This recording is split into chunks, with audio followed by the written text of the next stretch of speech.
রমজান মাসের বলছিলাম যে রমজান মাসের যেসব নেক ইবাদত বন্দেগী রয়েছে সেগুলি আপনাদেরকে বলবো, যাতে করে আল্লাহ পাক যেন প্রথম আমাকে তৌফিক দান করেন, তারপর আপনাদের সকলকে তৌফিক দান করেন যে এই নেক আমলগুলিতে অংশ নেওয়ার, আমরা যাতে করে এই নেক আমলগুলিতে বেশি বেশি অংশ নিতে পারি। আল্লাহ পাক বলছেন ওয়াজাক্কির ফাইন্না যিকরা তানফাউল মুমিনিন, স্মরণ করিয়ে দাও, স্মরণ করালে মুমিনদের উপকার হয়। তো আমরা সত্যিকার মুমিন কিনা স্মরণ করিয়ে দেওয়ার পরে বোঝা যাবে যে আমরা আসলে আমলে কাজে পরিণত করছি কিনা। প্রথম ইবাদত বললাম যে রমজান মাসের ইবাদত কি, খাস ইবাদত রমজান মাসের, তা হচ্ছে রোজা রাখা, সিয়াম পালন করা। এই রোজাকে আল্লাহ পাক ফরজ করেছেন এবং এর উপর মহা পুরস্কার রেখেছেন। রমজান মাসের সিয়াম পালন করলে অতীতের গুনাহ খাতা আল্লাহ পাক মাফ করে দেন। সহিহ বুখারী মুসলিমের হাদিসে রয়েছে, নবী করিম সাল্লাল্লাহু আলাইহি সাল্লাম বলেছেন, মান সামা রমাদান ঈমানান ওয়া ইহতিসাবান গুফিরা লাহু মা তাকাদ্দামা মিন যামবিহি। যে ব্যক্তি রমজান মাসের সিয়াম পালন করল, রোজা রাখল, আল্লাহর প্রতি ঈমান রেখে, যদি আল্লাহ পাকের প্রতি ঈমান রেখে নেকির উদ্দেশ্যে রোজা রাখে কেউ, রমজান মাসের গুফিরা লাহু মা তাকাদ্দামা মিন যামবিহি, তার অতীতের গুনাহকে আল্লাহ পাক মাফ করে দেবেন। অতীতের গুনাহ আল্লাহ পাক মাফ করে দেবেন, কিন্তু ফরজ ঠিক থাকতে হবে। ছোট গুনাহগুলি আল্লাহ মাফ করবেন, সাগীরা গুনাহ, কাবীরা গুনাহ যদি হয়ে থাকে তাহলে তওবা করে ফিরে আসতে হবে। রমজান মাসের দ্বিতীয় ইবাদত যা রমজান মাসের সাথে খাস, কিন্তু এই ইবাদত সুন্নাত, তা হচ্ছে রমজান মাসের কিয়াম, সিয়ামের সাথে কিয়াম। নবী করিম সাল্লাল্লাহু আলাইহি ওয়াসাল্লাম ওই হাদিসে, যে হাদিসে রমজান মাসের রোজা রাখলে অতীতের গুনাহ আল্লাহ মাফ করে কথা বলা হচ্ছে, সেই হাদিসের দ্বিতীয় অংশ হচ্ছে ওমান কামা রমাদানা ঈমানান ওয়া ইহতিসাবান গুফিরা লাহু মা তাকাদ্দামা মিন যামবিহি। যে ব্যক্তি রমজান মাসের কিয়াম করবে, অর্থাৎ তারাবিহ পড়বে, রাতের নামাজ পড়বে, জামাত সহকারে, পুরুষরা বিশেষ করে জামাত সহকারে মসজিদে পড়বে, এটি হচ্ছে মুস্তাহাব এবং সুন্নাত। নবী করিম সাল্লাল্লাহু আলাইহি সাল্লামের পরে জামাত সহকারে যেহেতু পড়া হয়েছে, আর জামাতে পড়লে তার খুশু খুজু এবং তাতে আন্তরিকতা, তাতে একাগ্রতা আরো বেশি বেড়ে যায়। একা নামাজ পড়ার অজুহাত করে অনেক সময় ভাবলেন যে আমি বাড়িতেই হয়তো পড়বো, কিন্তু বাড়িতে পড়তে গিয়ে গাফিলতি হইতে পারে, আচ্ছা এই রাতে শুয়ে যাই, শেষ রাতে পড়বো, শেষ রাতেও পারলেন না, সাহরির সময় হয়ে গেল, এদিকে খাবেন না, নামাজ পড়বেন, দুই দিকে আপনি টানা পড়ার মধ্যে পেরেশানিতে পড়ে গেলেন, এইভাবে গাফিলতি আসতে পারে, অনেক ভালো মানুষদের দেখা গেছে। সুতরাং এই সুন্নত কিয়াম রমজান মাসের জামাতে পড়ার চেষ্টা করবেন। যাদের এই রমজান মাসের আরেকটি নফল ইবাদত হচ্ছে বেশি বেশি কোরআনে কারীম তিলাওয়াত করা, বেশি বেশি কোরআনে কারীম তিলাওয়াত করা, কারণ রমজান মাসে আল্লাহ পাক আল কোরআন নাজিল করেছেন। তাই রমজান মাসের সাথে কোরআনে কারীমের সম্পর্ক আছে। শাহরু রমাদান আল্লাযী উনজিলা ফীহিল কোরআন, রমজান এমন এক মাস যে মাসে আল্লাহ পাক আল কোরআন নাজিল করেছেন। সুতরাং আল কোরআনের হেফাজত করতে হবে। আল কোরআনের হেফাজত বিভিন্ন দিক থেকে হেফাজত করতে হবে। কোরআনে কারীমের তেলাওয়াত, কোরআনে কারীম মুখস্থ করা, কোরআনে কারীমের অর্থ বোঝা, কোরআনে কারীমের বাস্তবায়ন, সবগুলি কোরআনে কারীমের হেফাজতের অন্তর্ভুক্ত। সুতরাং কোরআনে কারীম যারা হাফেজ তারা হেফজ রিভাইজ করবে, যারা হাফেজ নয় বারবার করে তেলাওয়াত করবে এবং অর্থ বোঝারও চেষ্টা করবে, অর্থ সহ কিছুটা অর্থ সহ পড়বে, কিছুটা এমনিতে তেলাওয়াত করা, ইবাদত করা, কোরআনে কারীমে তেলাওয়াত করবে এবং প্রত্যেক অক্ষরে অক্ষরে যেহেতু 10 নেকি রয়েছে সেই নেকি অর্জন করার চেষ্টা করবে। রমজান মাসের সাথে কোরআনে কারীমের একটা গাঢ় সম্পর্ক আছে। সুতরাং রমজান মাসে বিশেষ করে কোরআনে কারীম তেলাওয়াত বেশি বেশি করবেন। তার মানে এই নয় যে এক শ্রেণীর লোক, আল্লাহ পাক আমাদের সকলকে হিদায়াত দান করেন, মনে করেন যে কোরআন মানে রমজান মাস, রমজান মাসে খতম করবো, সারা বছর কোরআন স্পর্শ করে না, ছুঁয়েও দেখে না। এমন আচরণ হইলে হবে না কোরআনে কারীমের সাথে। কোরআনে কারীম আপনার আমার জীবনের আসমানি সিলেবাস, সুতরাং প্রতিদিন কোরআনে কারীমের সাথে আমাদের সম্পর্ক থাকতে হবে। আমলের দিক থেকে, তেলাওয়াতের দিক থেকে, অর্থ পড়ার দিক থেকে, তাফসীরের দিক থেকে, চর্চা করার দিক থেকে, শিক্ষা দেওয়া নেওয়ার দিক থেকে, আর বিশেষ করে রমজান মাসে বিশেষ আমাদের সম্পর্ক হইতে হবে কোরআনে কারীমের সাথে। নবী করিম সাল্লাল্লাহু আলাইহি সাল্লামকে রমজান মাসে জিবরাইল আলাইহিস সালাম আসতেন, আসার পরে কানা ইউআরিজুল কোরআন, কোরআন রিভাইজ করেতেন, শোনান যা নাযিল হয়েছে এই গত বছরগুলিতে শোনান। এ করে প্রতি বছর জিবরাইল আলাইহিস সালাম বসতেন রাত্রে, রমজানের রাতে, আর নবী সাল্লাল্লাহু আলাইহি ওয়াসাল্লাম শোনাতেন। শেষ বছরে যেই রমজানের পরে নবী করিম সাল্লাল্লাহু আলাইহি ওয়াসাল্লামের ইন্তেকাল হয়ে গেল, আরাজাহুল কোরআন মাররাতাইন, সেই হাদিস রয়েছে যে নবী করিম সাল্লাল্লাহু আলাইহি ওয়াসাল্লাম জিবরাইল আলাইহিস সালামকে 2 বার করে কোরআনে কারীম পুরো খতম করে শুনিয়েছেন। আল্লাহ পাক এইভাবে দিনকে কমপ্লিট করেছেন এবং কোরআনে কারীমের সুরক্ষা হেফাজতের ব্যবস্থা করেছেন। রমজান মাসের আরেকটি ইবাদত হচ্ছে ইফতারের সময় বিশেষ করে দোয়া করা। এই মর্মে 2টি হাদিস আছে। একটি হচ্ছে রোজার অবস্থায় যে কোনো সময় দোয়া বেশি বেশি কবুল হয়, তাহলে সকালে হোক আর বিকালে হোক দুপুরে হোক রোজার অবস্থায় আপনি আল্লাহ পাকের দরবারে দুনিয়া আখিরাত চাওয়ার চেষ্টা করেন। আমরা চাওয়ার ক্ষেত্রেও কৃপণতা করি, তো পাবো কোথা থেকে? চাওয়ার ক্ষেত্রে যদি কৃপণতা হয়, আল্লাহ পাকের কাছে আমরা একাগ্র চিত্তে চাইতে না পারি, ইখলাসের সাথে অন্তর লাগিয়ে যদি আল্লাহ পাকের কাছে দরখাস্তই না করতে পারি, পাবো কোথা থেকে? আর বিশেষ করে যখন আমল শেষ হতে যাচ্ছে, রোজা শেষ হয়ে এখন আপনি ইফতারির দিকে যাচ্ছেন, সেই সময় আল্লাহ পাকের কাছে দোয়া করেন, কারণ এই সময় আপনার পারিশ্রমিক আল্লাহর পক্ষ থেকে দেওয়ার সময়। সুতরাং আল্লাহ পাক এই সময় দোয়া শুনবেন। নবী করিম সাল্লাল্লাহু আলাইহি ওয়াসাল্লাম হাদিসে রয়েছে 3 শ্রেণীর মানুষের দোয়া খণ্ডন হয় না, তার মধ্যে দাওয়াতুস সায়েম হিনা ইফতির, রোজাদারের দোয়া যখন ইফতারির সময় হয়ে আসে, সামনে খাবার আছে অথচ খাচ্ছে না, আল্লাহ পাক ফেরেশতাকে বলেন যে মা আরাদা হাউলা, কি উদ্দেশ্য, কি? সামনে খাবার আছে, খাবার ঠান্ডা হয়ে যাচ্ছে, বাসি হয়ে যাচ্ছে, আর খাবার নিয়ে বসে আছে, খাচ্ছে না কেন বলো তো দেখি? তোমরা তো বলছিলে যে না আদমকে সৃষ্টি করতে হবে না, তো বলো এরা খানা নিয়ে বসে আছে কেন সামনে? আল্লাহ পাক রব্বুল আলামিন বান্দাদেরকে যখন এই অবস্থায় দেখেন তখন এত খুশি হন যে ফেরেশতাদের সামনে গৌরব করেন। সুতরাং এই সময় আল্লাহ পাক রব্বুল আলামিন রহমতে ইলাহি নাজিল হওয়ার সময় আল্লাহ পাকের কাছে দোয়া করতে হবে। আল্লাহ পাক যেন আমাদের সকলকে তৌফিক দান করেন। দুয়ার সম্পর্ক যেমন বললাম কোরআনে কারীমের সম্পর্ক আছে রমজানের সাথে, তেমন দুয়ার সম্পর্ক আছে রোজার সাথে, রমজানের সাথে। রমজান এবং রোজা সম্পর্কে, সিয়াম সম্পর্কে যে আয়াতগুলি আল্লাহ পাক সূরা বাকারায় নাযিল করেছেন, সেই আয়াতের মাঝখানে একটি আয়াত রয়েছে দোয়া সম্পর্কে, ওয়া ইযা সাআলাকা ইবাদি আন্নী ফাইন্নী করিব।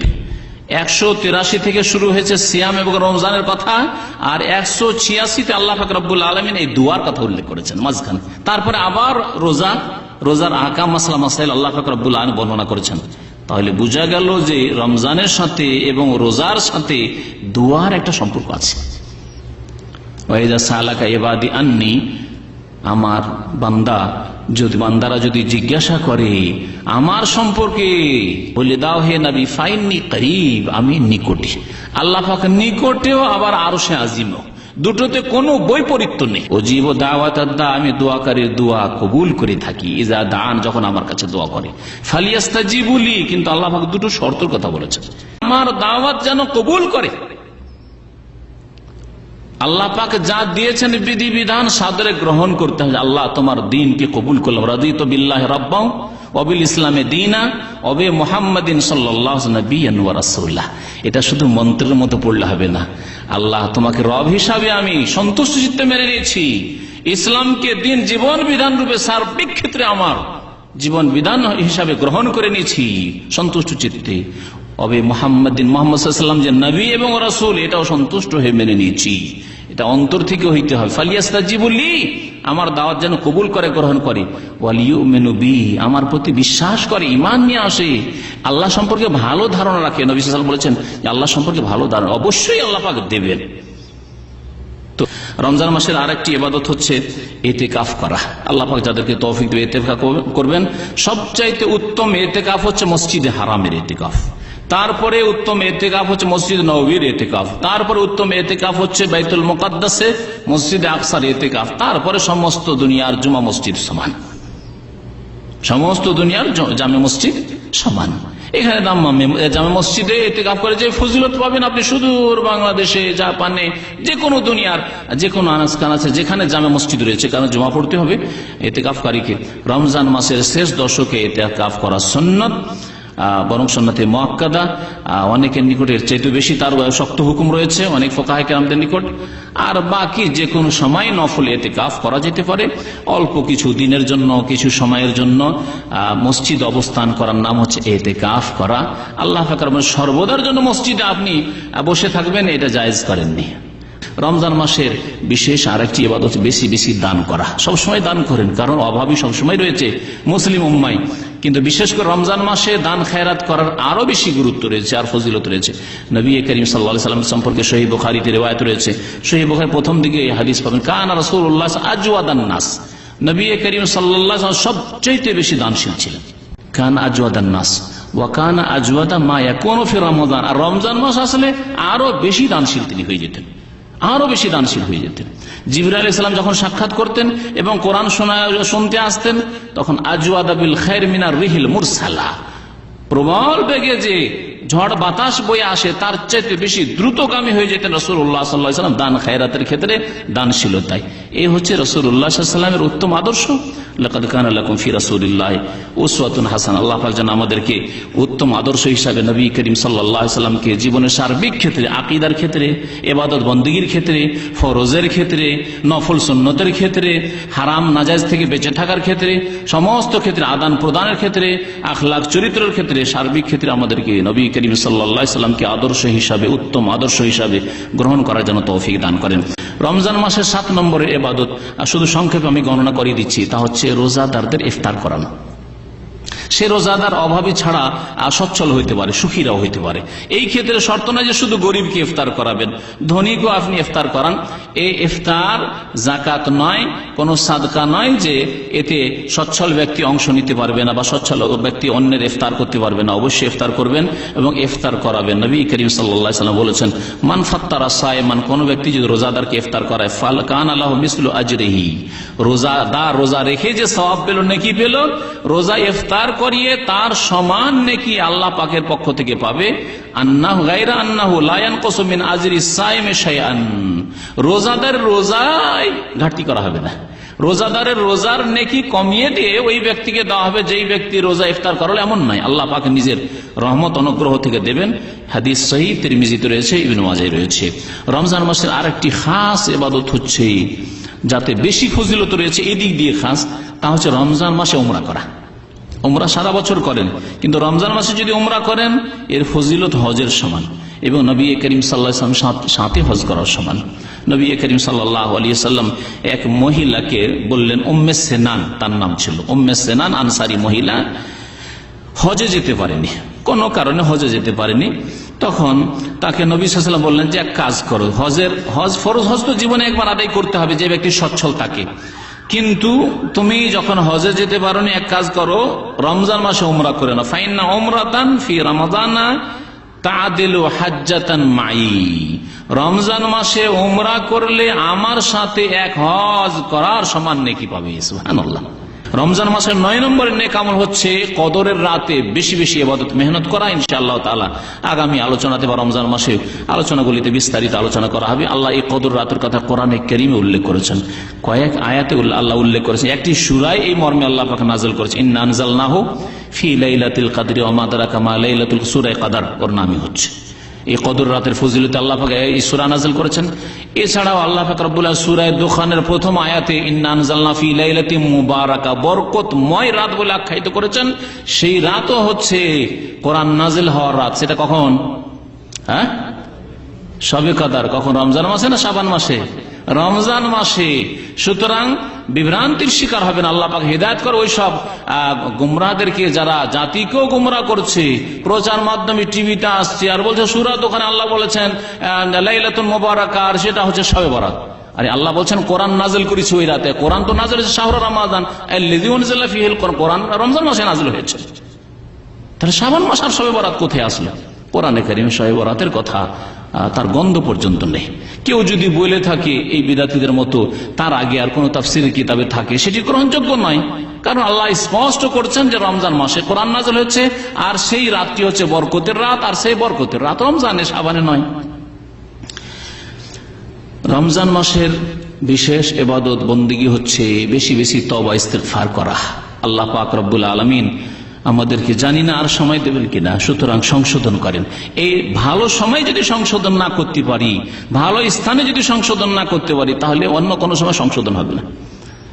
আপনারা বাস্তবে দেখবেন যে একজন মানুষ গুনাহ করলে মসজিদের ভিতরে গুনাহ করতে সাহস করে না, তাই না? তার মানে স্থানের শ্রদ্ধা করে। যেমন স্থানের শ্রদ্ধা করতে হবে, তেমনি সময়কালেরও শ্রদ্ধাশীল হইতে হবে।